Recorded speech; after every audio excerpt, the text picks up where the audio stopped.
Okay, so you want to own a security company. Buy some uniforms, hire a few guards, place them outside office buildings, warehouses, apartment complexes, and construction sites, then collect a check every month. Simple business, simple math. After all, you're basically renting out human beings by the hour. And in a world where everyone wants to protect people, property, and information, demand never really disappears. In the United States alone, the private security industry employs nearly 1 million security guards working for more than 100,000 different companies. Worldwide, the industry generates well over $185 billion every year. That's not a typo, and it's certainly not a niche business. It's larger than movie theaters, larger than the gym industry, even larger than several transportation sectors combined. From the outside, this looks like one of the safest businesses you could possibly own. So here's the question.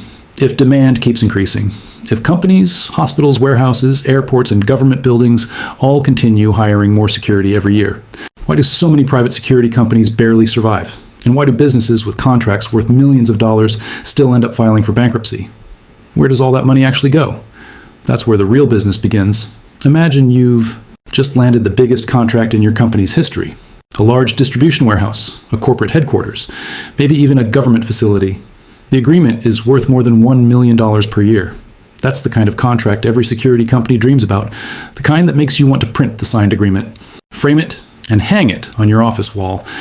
But here's the part almost nobody tells you. You probably didn't win because you were the best company. You won because you were the cheapest. Private security contracts are usually awarded through competitive bidding. And the difference between winning and losing can be surprisingly small, sometimes just 1%, sometimes 2%, rarely more than 3%. 3%, that's the tiny margin you fought for. And at this point, you haven't even hired your first guard. The contract looks incredibly valuable on paper, but before operations have even started, you've already sacrificed most of your safety cushion just to get your name on the agreement. Now let's follow the money.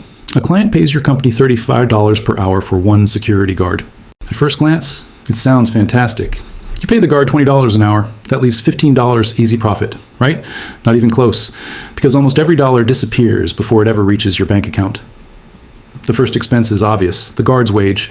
Suppose you're paying $20 an hour, roughly the market rate for an unarmed security guard in many American cities. But that isn't your true cost, not even close. The moment you hire that employee, additional expenses begin piling up automatically. Payroll taxes, unemployment insurance, workers' compensation insurance, and workers' compensation is where security companies really start feeling the pressure. Unlike office jobs, security guards deal with unpredictable situations, physical confrontations, trespassing incidents, night patrols, emergency responses. That risk makes insurance dramatically more expensive.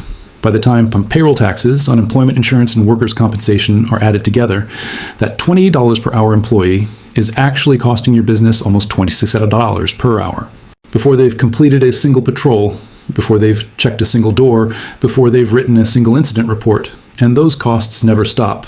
Whether the client is happy, whether nothing happens all night, or whether the guard simply spends 8 quiet hours watching an empty parking lot, the expenses continue. Now, add everything else. Uniforms, radios, body cameras, licensing fees. Because in many states, the security guard needs a license, and so does your company. General liability insurance, scheduling software, payroll systems, GPS patrol, software that proves guards actually completed their assigned routes, office staff, recruiters, sales teams, marketing, proposal writing. Because the moment one contract starts, you're already chasing the next one when every one of those costs is finally deducted. That original $35 hourly billing rate has almost disappeared. What's left as actual operating profit is often somewhere between $2 and $4 per hour. That's it, $2 to $4 out of every 35. And remember, you're the business carrying nearly all of the legal liability if something goes wrong tonight. So the contract that looked like easy money turns out to be one of the thinnest margin businesses in the world. And the biggest challenge hasn't even arrived yet. Because making a profit isn't what bankrupts most security companies. Cash flow does. But making a profit isn't what bankrupts most security companies. Cash flow does. Here's a detail that sounds incredibly boring. Yet, it's responsible for destroying more security companies than almost anything else in this industry. Your security guards are hourly employees. By law, they have to be paid every single week, sometimes every 2 weeks. There's no negotiating that. Payroll arrives whether you've been paid or not. Now look at the other side of the contract. Your client isn't usually a small business, it's a Fortune 500 company. a government agency, a hospital network, or a national warehouse operator. And organizations that size don't pay invoices quickly. Standard payment terms across the private security industry often range between 60 and 90 days after an invoice is submitted. Now, think about what that really means. You win a contract requiring 10 full-time security guards. Every week, you're paying all 10 guards. Week after week, month after month. 60 days pass. You've already paid nearly $60,000 in wages. Yet, not a single dollar has reached your bank account. The obvious question is, where does that money come from? For many companies, it doesn't, at least not directly. Instead, they borrow it. Security companies frequently use something called factoring. Rather than waiting months for a client to pay, a finance company advances most of the invoice immediately. When the client finally pays, the lender takes its percentage first. The security company receives whatever remains. That solves today's payroll problem, but it creates tomorrow's financing cost. Now you're paying interest. Inside a business that was already earning only $2 to $4 per hour in operating profit. This is why a security company can appear incredibly successful from the outside, million-dollar contracts, recognizable clients, dozens of security vehicles, hundreds of guards. Yet every Friday, management is wondering whether payroll can be covered. The revenue exists. The cash simply hasn't arrived yet, and payroll never waits. Now here's the surprising part. If margins are already this small, why would any company intentionally bid even lower? Because that's how this industry works. Most large security contracts are awarded through competitive bidding. Corporate offices, airports, government facilities, universities, distribution centers. Everyone asks multiple companies to submit proposals, and in many cases, the client simply chooses the lowest qualified bid. Not the company with the most experienced guards, not the company with the best supervisors, not even the company with the strongest reputation, just the lowest number on the page. That creates a dangerous cycle. Security companies submit bids they privately know are barely profitable. Sometimes they hope to recover the money later, maybe through emergency overtime, additional patrol requests, holiday coverage, or higher pricing when the contract renews. Occasionally, that strategy works. Very often, it doesn't, because all it takes is one aggressive competitor entering the local market. They submit an even lower price. Suddenly, everyone else has to match it. Now, an entire city's pricing structure begins collapsing. The company that wins the contract doesn't inherit the best opportunity. It inherits the smallest margin for error. And error is where this business becomes incredibly expensive. Private security depends entirely on one thing: human beings showing up. If one security guard misses a shift, the client doesn't care why. Your contract requires someone to be standing there immediately. So the supervisor starts making phone calls. Maybe yesterday's guard stays another 8 hours. Maybe someone agrees to come in on overtime. Either way, replacement labor suddenly costs 1.5, sometimes twice, the normal wage. Remember your operating profit, only $2 to $4 per hour. One unexpected overtime shift can erase every dollar of profit. Sometimes, it pushes the job into a loss. Now imagine that happening repeatedly. Holiday weekends, summer vacations, unexpected illnesses, family emergencies. Every missing guard creates another expensive emergency. Holiday staffing is even worse. Almost everyone wants time off. Yet clients expect exactly the same level of security. To convince employees to work, companies pay premium holiday wages. Several profitable weeks can disappear in one holiday season, and this is still assuming nothing actually goes wrong.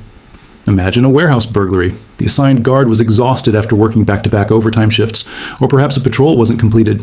Modern GPS patrol software records every checkpoint, every patrol, every timestamp. If a lawsuit follows, those digital records become courtroom evidence. A missed patrol stops being an operational mistake and becomes legal evidence. The obvious solution sounds simple. Hire more guards, create backup staff, build a larger workforce. Problem solved. Except hiring security guards is one of the least efficient parts of the business. Before someone can even wear the uniform, background checks, drug screening, identity verification, state licensing, training, paperwork, equipment, uniform fitting. Every new employee costs money before generating a single dollar of revenue. And then comes the biggest challenge of all: turnover. Private security experiences some of the highest employee turnover rates of almost any industry. Many companies replace their entire workforce every single year, sometimes even more than once. Imagine paying for recruiting, background checks, drug tests, licensing, training, uniforms, then watching that employee resign. 90 days later, every dollar invested disappears with them. Now imagine winning a massive new contract, hiring dozens of new guards, paying thousands of dollars up front, waiting 60 to 90 days for payment, and watching employees quit before you've even recovered the hiring costs. Suddenly, $1 million contract starts burning cash instead of generating it, so after everything we've covered. You might be wondering, does anyone actually make real money in private security? The answer is yes, but they aren't always selling the same thing. So, who actually makes money in private security? The answer is surprisingly simple. The companies with the healthiest profit margins aren't necessarily the ones employing the most guards. They're the ones relying less on guards altogether. Over the last decade, the industry has quietly shifted toward technology. Remote video monitoring, AI-powered camera networks, centralized monitoring centers, cloud-based access control, license plate recognition, smart alarm systems, software that automatically detects suspicious movement before a human even looks at the screen. Instead of placing one guard at every property, one monitoring center can supervise hundreds of locations at the same time. A single operator can monitor dozens of camera feeds simultaneously. Artificial intelligence filters out normal activity and alerts operators only when something unusual happens. That means fewer missed incidents, faster response times, and significantly lower labor costs. The financial difference between these two business models is enormous. A traditional guarding company usually operates on profit margins of only 5% to 7% after expenses. Technology-driven monitoring companies can achieve operating margins above 30%. Why? Because technology breaks the direct relationship between revenue and payroll. A traditional guarding company that wants to double its revenue usually has to double its workforce, double the wages, double the insurance, double the recruiting, double the uniforms, double the scheduling problems, double the legal risk, double the management headaches. A monitoring company can often double its customers by adding cameras, software licenses, cloud services, and a few additional operators, not hundreds of new employees. That creates something every investor loves. Scalability. Revenue grows much faster than expenses. Recurring monthly monitoring contracts generate predictable cash flow. Software updates cost far less than hiring another 100 guards. That's one reason investors value electronic security businesses far more highly than traditional guarding companies. But technology doesn't eliminate every problem. Private security remains one of the most legally exposed industries in the world. A single negligent hiring lawsuit can destroy years of profit overnight. If a guard commits violence, serious negligence, or a criminal act while on duty, the company itself may also be sued. Courts don't simply ask what happened, they ask what the company should have known before hiring that employee. Was the background check completed? Were warning signs ignored? Was proper training provided? Were previous complaints investigated? One failed background check. One ignored warning sign, one missing document, can become a lawsuit worth hundreds of millions of dollars, even when a company survives the legal battle. Insurance premiums often rise dramatically afterward. Some businesses become so expensive to insure that they simply shut down.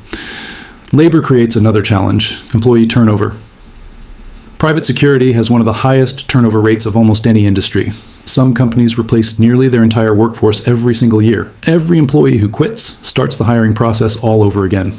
New job advertisements, interviews, background checks, drug testing, licensing, training, to new uniforms, new equipment, new supervisors, spending hours getting another employee ready, and during all of that, the client still expects every shift to be covered. Many clients become frustrated when they see a different guard every few weeks. Trust slowly disappears, and once trust disappears, contracts often follow. Even the industry's largest companies aren't immune. Some carry debt measured in billions of dollars while still dealing with employee turnover exceeding 70% every year.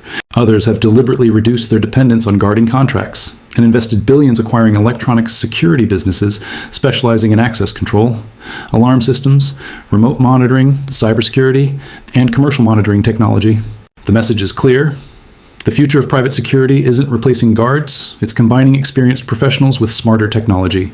But another challenge continues growing in the background: long-term contracts. Most private security agreements lock prices for 3 to 5 years. Wages don't. Minimum wage increases. Healthcare costs rise. Workers' compensation premiums increase. Insurance becomes more expensive. Fuel prices fluctuate. Equipment costs climb. Yet the contract price often stays exactly the same. Yesterday's profitable contract quickly becomes today's loss. Some companies continue losing money every single month, simply because walking away from the contract would damage their reputation even more. Then there are economic cycles. Office buildings, retail centers, construction sites, often reduce security spending during recessions. Hospitals, data centers, airports, critical infrastructure, government facilities, they usually don't. The strongest companies understand that diversified clients reduce long-term risk. If one industry slows down, another often continues growing. Now consider the biggest shift happening today. Protecting one location 24 hours a day usually requires around 5.5 full-time guards. That can cost clients well over $140,000 to $280,000 per year. A remote monitoring system often protects the same property for a fraction of that cost. Cameras don't get tired. They don't miss patrols. They don't call in sick. They don't take vacations. They don't create overtime costs. Yet cameras still cannot replace human judgment, a hospital emergency room, a nightclub entrance, executive protection, crowd control, VIP security. Those situations still require trained professionals making decisions in real time.